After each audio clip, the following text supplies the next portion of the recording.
আবার আপনাদেরকে দেখাই কিভাবে আমি চেয়ারটি আঁকছি। আমরা একটা এইচ আঁকলাম। এইচ বাচ্চাকে যখন শেখাবেন তখন একটা এইচ আঁকা শেখাবেন। এবার এটা একটু উপরের থেকে দেন এই পর্যন্ত আনবেন। দেন আবার আমি এটাকে কি করলাম, আবার একটা এইচ আঁকলাম।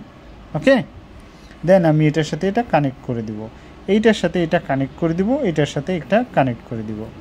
এইবার এখানে একটা মাথা আঁকবো, মাথা দিলাম।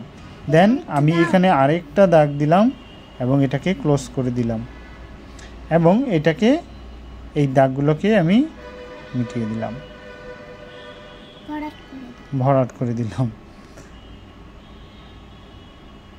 দেখেন খুব চমৎকার একটি দুইটি টেবিল আঁকা হয়ে গেল।